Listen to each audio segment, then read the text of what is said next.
자, 그러면 지금 있는 특별법으로서는 이 구체적인 피해 구제가 힘든 상황이기 때문에 지금 나와 있는 특별법의 개정이 필요하다. 이런 얘기들이 계속 제기되니까 어쨌든 또 한번 국회에서 심상치 않은 또 대결이 한번 벌어질 것 같다는 느낌은 듭니다. 그 내용이 뭐냐면 이 개정안을 둘러싸고요. 핵심적인 내용이 제시된 게 선구제, 맞습니다. 먼저 구제를 하고 그 필요한 들어간 자금이나 투입됐던 비용은 후후 회수하겠다. 선구제 후후 회수가 쟁점으로 나와 있는데요. 더불어민주당 주도에서 개정한 선구제, 급하니까 먼저 구제하고 들어간 투입 자금은 후후 회수하겠다.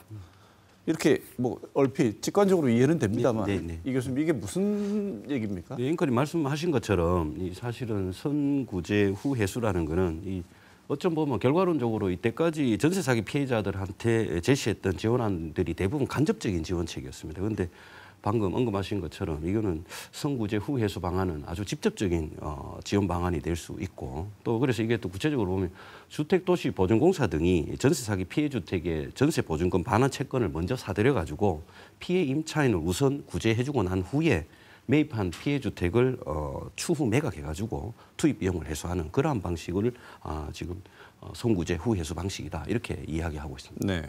선구제 말이 나오는 이유는 그만큼 급박하다는 얘기인데. 그렇죠. 박경찬 변호사께서는 뭐 대책 TF까지 하시니까 당연히 이쪽은 구제가 정말 이 법의 안정성 이런 얘기할 때가 아니다. 지금 사람들이 스스로 세상을 등지고 있는 이 상황에서 지금 특별법이 뭐냐 이래서 좀 바꾸자는 쪽이실 것 같아요. 당연히. 네, 맞습니다. 근데 변호사님 보시기에 이 지금 나오고 있는 선구제 이 방안 어떻게 보십니까? 네, 뭐 제가 계속 이야기하고 있습니다만 이제 교수님께서 잘 지적하셨습니다. 이제 지금까지 나온 이제 구제책을 보면 이제 간접적이고요. 그리고 이제 우선 매수권이 이제 가장 이제 임차인이 행사할 수 있는 주거권을 보장하기 위한 가장 강력한 권리임에도 불구하고 일단 이제 매수 자금이 필요합니다. 그리고 이 경우에는 이제 다가구 주택에는 적용되기가 아주 어렵습니다. 사실 불가능에 가깝고요.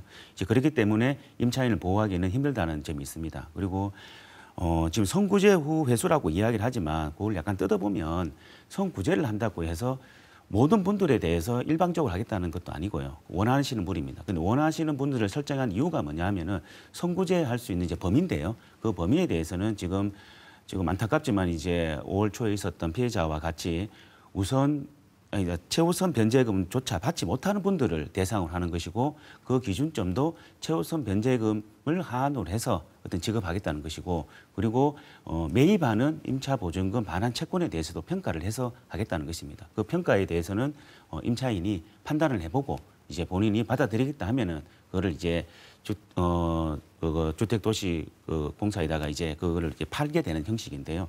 그렇기 때문에 이런 부분에 대해서는 피해자들에게 자그마한 이런 거주지 이게 이제 임차인들을 이제 보통 이제 집에 있으신 분들 이제 집을 자가로 있으신 분들하고 임차인들하고 다른 부분이 임차인들한테는 임대차 보증금이 주택과 동일합니다. 그렇기 때문에 최우선 변제금을 지급한다는 것은 아주 작은 어떤 주거지를 마련해 준다는 의미가 있습니다. 그렇기 때문에 선구제 후 회수가 꼭 필요하다는 게 저희 입장입니다. 네, 이게 뭐 돈을 지원하겠다는 의미보다는 당장 살 집을 마련해 주는 구체적인 방법이다. 예, 거주지를 마련해 주는. 네.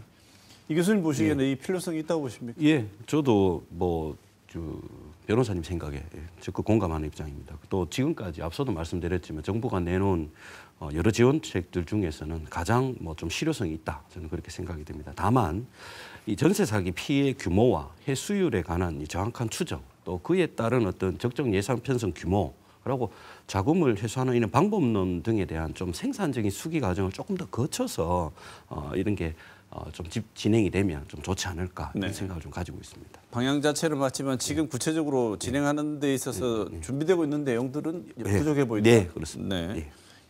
그런데 이 부분에 대해서 또 문제 제기를 정부 여당에서 하는 게 처음 특별법 만들 때도 지적됐던 내용으로 제가 기억합니다. 저는 잘 이렇게 설명을 좀 부탁드리는 게 변호사님이시니까요. 법적으로 모호하다. 법적으로 모호하다. 그다음에 다른 사기 피해와 형평성이 문제가 있다. 형평성이 문제가 있다. 이런 게 지난번에도 제기됐던 문제고 맞습니다. 지금 또 나오는 얘기거든요. 구체적으로 어떤 내용이 법적으로 모호하고 왜 형평성 문제 제기가 나오는 건가요? 이제 법적으로 이제 모호하다라고 이제 주장하시는 분들은 이제 뭐 모호하다기보다는 뭐 성구제를 한다는 게 이게 어떤 다른 이제 사기 범행의 피해자들과 형평성 문제가 맞지 않다는 게 강조하기 위해서 이제 모호하다고 이야기하시는 거고요. 이제 모호하다고 이제 붙여서 말씀하시는 또 주요 근거가 이 법이 이제 작년 이제 6월에 제정이 됐는데 또 다시 1년도 되지 않아서 새롭게 이제 개정을 한다는 것은 법적 안정성이 문제가 있다 이렇게 주장합니다. 하지만 이 법을 만든 것은 피해자들을 구제하기 위해서 만든 법이기 때문에 그 구제가 더 필요하다고 하면 바로바로 개정을 해야겠죠. 발빠르게.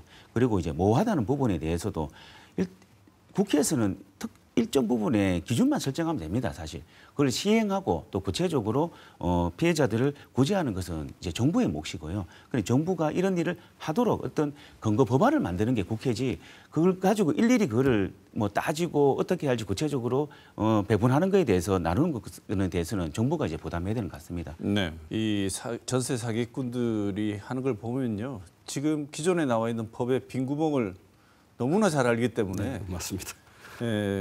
특별법이 사실은 그 뒤치다꺼리 하는 것 같은 느낌이 들기도 하는데요. 근데 이 와중에 주무부처인 국토교통부 박상우 장관 발언 잠깐 보셨습니다만 네. 다시 한번 제가 그분의 말을 다시 한번 그대로 옮겨보겠습니다. 실소가 나는데요. 이 주무부처 장관이 맞나 싶을 정도로 예전에는 전세를 얻는 젊은 분들이 경험이 없다 보니 덜렁덜렁 계약을 했던 부분이 있지 않을까 싶다. 요즘 젊은 세대가 어떤 세대인지 정말 모르시는 것 같고요. 덜렁덜렁 계약을 하다니요. 자기 전 재산인데요. 그렇습니다. 덜렁덜렁 전세 계약한 사람들이 세상을 등지겠습니까? 근데 이런 말을 주무부처 장관이 한다는 건 정말 아까 제가 걱정되는 이유가 이겁니다. 법 만들어도 실제로 집행을 여기서 한단 말이죠. 그렇죠. 근데 이 주무부처 장관 인식이 이르면 정말 이게 심각한 문제의 심각성을 인지를 하고 집행을 할 수 있을까 이런 생각이 들어서 그런데요. 지금 일단 짚어볼게요. 전세 사기가 지금 특정 연령대만 네, 나타나는 건 변호사님 아니죠? 네, 젊은 그렇습니다. 세대가 많고 특별히 좀 눈에 띈 거지 젊은 그렇죠. 세대에만 발생하는 일도 아니고 그다음에 또 하나 문제가 뭐냐면 아까 제가 앞서 조금 전에 말씀드렸습니다만 사기꾼들이 현재 법망의 빈 구멍을 너무 잘 알기 때문에 네, 그렇습니다. 세입자가 나름 철저하게 대비한다고 피해 나갈 수 있는 문제도 아닌 네, 일들이 계속 맞습니다. 벌어지고 있지 맞습니다. 않습니까? 이 문제는 어떻게 보시는지요? 네, 이게 좀 의아할 겁니다. 또 한편으로는 또 이제 젊은 층들, 그 청년들이 어떻게 뭐 반전세도 아니고 월세도 아니고 어떻게 이제 전세를 그 큰 돈을 주고 들어갔을까 하는 부분이 좀 이해 안 될 수는 있습니다. 하지만 이제 뭐 방금 말씀하신 것처럼 요즘 청년들이 참 이렇게 경제적으로 많이 보류를 하고 또 본인들이 자립하는 경우가 많습니다. 그런데 이분들 입장에서는 전세 자금 대출을 이용하게 되면 당장에 매월 납부해야 되는 월세보다 적은 돈을 가지고 생활비를 가지고 생활할 수 있습니다. 그래서 정부의 주택 지원책에 따라서 전세 자금 대출을 받아서 이분들이 전세 자금을 전세로 다 들어간 겁니다. 그런데 이제 이 부분에 대해서 사기를 당하는 거죠. 그런데 아까 말씀하신 것처럼 전세 사기의 특정 연령대는 없습니다. 없고 이제 전체적으로 분포되어 있는데 다만 이제 젊은이들이 많이 이제 보이는 것은 전세 자금 대출이 있었기 때문에 이 젊은이들이 많은 전세 자금 대출을 받아서 전세로 들어가고 이런 젊은 사람들이 이런 문제를 호소하기 때문에 많이 불거지는 것이지 젊은이들이 뭐 이렇게 뭐 경험이 없어서 이렇게 전세로 들어가고 전세 계약을 조금 안일하게 체결했다는 것은 좀 잘못된 시각이고 이런 시각으로 바라본다면 이런 피해 발생에 대해서 해결할 수 있는 어떤 방법을 찾거나 아니면 의지가 있는지에 대해서 많은 의문이 듭니다. 네. 이 교수님께도 여쭤보고 싶은 게 이 교수님이 전문가시잖아요. 부동산 전문가신데 네. 교수님은 전문가신데도 이 지금 현상들을 보면 예. 주의한다고 피해갈 수 있는 것처럼 보이십니까? 사실 어려운 부분이 있습니다. 지금 변호사님은 이제 법적인 관점에서 일단은 이제 맹점을 또 그들이 파고들었다. 그것도 분명히 하나에 맞고 또 다른 하나는 이 가격에 대한 정보의 비대칭성 때문입니다. 결국은 전세 가격이 적정하다 아니다를 판단을 해야 되는데 지금 전세 사기 피해가 많이 일어난 주택에 해당하는 빌라라든지 다가구라든지 또는 통으로 전부 다 이제 분양이 안 된 오피스텔 같은 경우에는 시세 형성이 깜깜입니다. 그러면 이게 매매가가 얼마인지 모르는 상황에서 전세가를 판단하기가 어렵다는 이 맹점이 있는 겁니다. 그러니까 아무리 요즘 MZ세대들이 법을 잘 찾아보고 하지만 시세 정보가 없으면 깜깜해야 되면 이거는 그대로 노출될 수밖에 없습니다. 그래서 법에 대한 맹점 부분 더하기 이런 시세, 가격 정보에 대한 시스템을 추후에 좀 보완을 꼭 해야 된다. 이 부분은 저는 아주 중요한 사안이라고 생각을 좀 하고 있습니다. 그리고 지금 사실 이런 저금리 동향 또 이런 부동산 정책 또 더 나아가서 이 정보의 비대칭성이 존재하는 이런 수없이 많은 다이나믹한 부동산 시장 존재 안에서 전세 사기 피해자들이 전세 계약을 체결하는데 앞서 말씀드린 것처럼 이 전세 대출을 이제 받기가 쉽고 맞죠. 그리고 그거는 전세금만 확정이 되면 이제 쉽게 할 수 있고 또 월세보다도 그게 부담이 적기 때문에 많이 하는 거는 참 좋은데 그렇다 하더라도 제가 자료를 한번 찾아보니까 그 앞서 발언하신 그 장관님처럼 인구 통계학적 특성에 따라 좌우되는 건 아니더라고요. 보니까 전체 사기 피해자의 약 70% 정도는 40대 미만이지만 이하지만 50대, 60대, 70대 다양하게 있는 걸로 봤습니다. 그래서 이거는 인구 통계학적 특성에 한정해서 얘기하는 거는 저는 좀 이거는 좀 아주 부적절한 발언이다. 좀 이런 말씀 꼭 좀 드리고 싶습니다. 네. 예. 나이에 상관없이요. 제가 계속 말씀드리지만 돈 있는데 전세 계약을 누가 하겠습니까? 그것도 이렇게 힘들게 은행에서 대출 받아갖고 갈 곳 없어지는 그렇죠. 이런 상황을 만들지 않을 텐데 예. 누구라도 자기 갖고 있는 전 재산을 계약할 때 덜렁덜렁하는 사람이 어디 있겠습니까? 정말 이게 혹시나 하는 생각이 다 있었을 텐데도 사기꾼들한테 당한 거지요. 모든 정책 집행하는데 돈 많이 들지요. 돈 드는데 우리가 요구하고 있는 것은 급한 얼마나 시급한 일인가 그 돈을 집행하는데 그만한 가치가 있는가를 고민을 해야 되는데 안타까운 거는 이 세상을 등지고 있는 분들이 나오는 와중에도 돈 많이 든다예요. 돈 많이 안 들어도 될 때는 돈이 많이 드는 거 많이 봤는데 뭐 국토교통부는 당장 돈 3조 4조 얘기합니다. 시민단체에서는 선구제 하는데 그렇게 안 든다. 예. 급한 불 끄는 데는 5천억이면 충분하다. 그래서 해볼 만한 일이다. 이렇게 얘기를 하는데 실제로 예산이 드는 문제에서는 비용이 얼마나 들까, 투입하는 재정이 얼마나 드는가 하는 건 집행하는 데 있어서 중요한 요소가 아니겠습니까? 네, 그렇습니다. 이 교수님 보시기에는 어느 쪽 말이 설득력이 더 있어 보이십니까?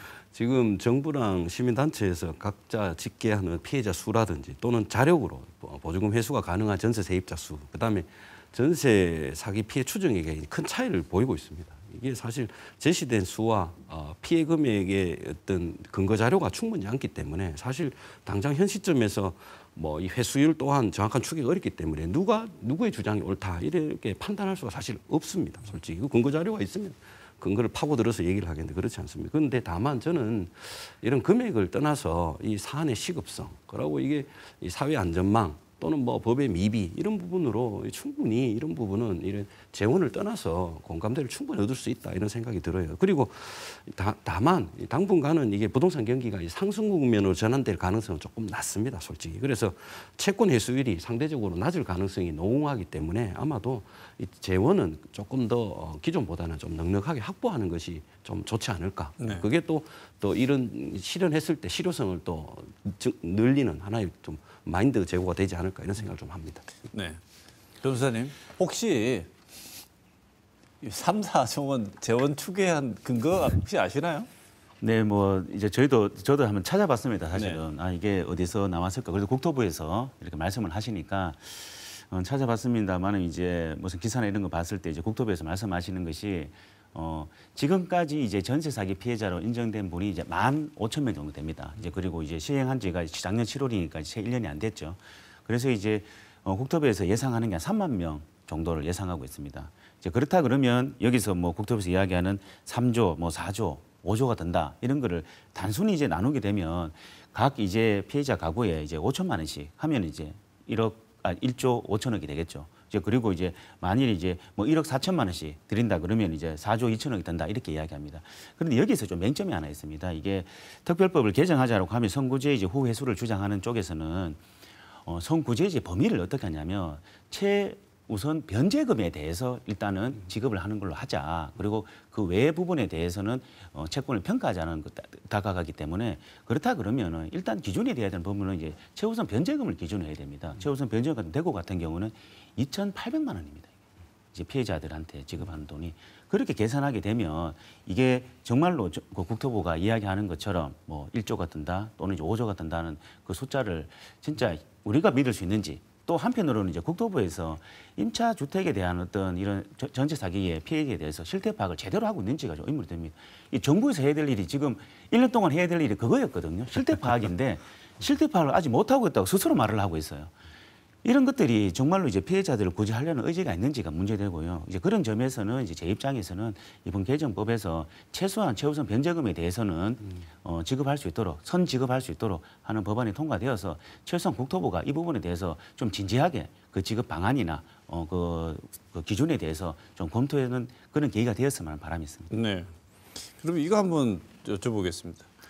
변호사님 말씀을 듣는 와중에 어떤 생각이 드는가 하면요. 지금 법으로도 국토부가 의지만 있었으면 충분히 여러 방안들을 시행할 수 있었는데 의지가 없었다는 겁니까? 그래서 법으로 시행할 수 있도록 오히려 더 구체화시키겠다는 겁니까? 아니면 법적인 어떤 근거 조항이 없어가지고 국토부가 하고 싶어도 못했다는 겁니까? 이제 국토부의 입장은 이제 뭐 방금 말씀을 했습니다만은 이제 국토부 장관의 어떤 발언들 그리고 이제 국토부에서 선구제 후 해수 방안에 대해서 재원 마련에서 이제 어느 정도 재원이 든다고 했는 어떤 근거 내용들 이 내용을 보면 국토부에서 이제 기본적인 어떤 임차 주택에 대한 실태 파악을 하고 있는지가 좀 의문이 들고요. 이번 개정안에 필요한 것은 국토부가 사실 선구제 후 회수는 지금 법안에서는 할 수 없습니다. 그럼 국회에서 이런 피해자 구제에 대한 방향성을 제시를 하는 거고요. 그 방향성을 제시하면서 최소한의 어떤 구제 방안이 뭐냐는 이제 최우선 변제금이라는 기준을 설정했고요. 그 이상에 대해서 어떤 구제를 하는 부분에 대해서는 국토부의 몫이다. 이런 게 제 의견입니다. 지금 이 교수님, 네. 지금 피해자 구제 재원 여러 가지 뭐 네, 어디서 이 재원을 만들 거냐 이런 얘기 있지 않습니까? 네, 네, 맞습니다. 뭐 채권 매입해서 재원 만드는데 이걸 주택도시보증공사 네, 하그에서 관리하는 주택도시 기금에서 네. 좀 어떻게 조달해서 하자 이런 네. 얘기도 있는데. 네. 근데 또 주택도시 기금은 그 나름의 목적으로 만들어진 기금 아니겠습니까? 네, 맞습니다. 그래서 모든 기금은 기금 원래 조성 목적에 부합하지 않으면 함부로 뺏을 수 맞습니다. 없는 돈인데요. 네, 네. 교수님 보시기에는 이 주장 어떻게 보십니까? 예, 제가 안 그래도 이 부분이 자꾸 불거져서 한번 찾아봤는데 주택도시 기금은 기본적으로 입주자 저축으로 이제 조성된 자금이나 국민주택 채권 발행으로 조성된 자금을 재원으로 조성이 됩니다. 그런데 이 같은 주택도시 기금은 주택도시 기금법에서 이제 용도라든지 운용, 관리 등에 대한 규정을 하고 있는데 해당 법을 이렇게 좀 들여다보니까 주택도시보증공사의 특별회계 등에 관한 뭐 출자라든지 출연 또는 융자가 가능한 것을 그 내용이 충분히 담겨져 있더라고요. 그래서 제가 판단할 때는 전세 사기 피해자 구제 재원으로 사용하는 데는 큰 문제가 없을 것으로 저는 판단하고 있습니다. 네. 현실 가능성이 있다고 보십니까, 변호사님? 네, 충분히 이제 가능성이 있고요. 마음만 먹으면 네, 마음만 먹으면 되고요. 그래서 이번 개정안이 국토부가 그런 마음을 먹을 수 있도록 하는 충분한 계기가 될 수 있다고 생각합니다. 네.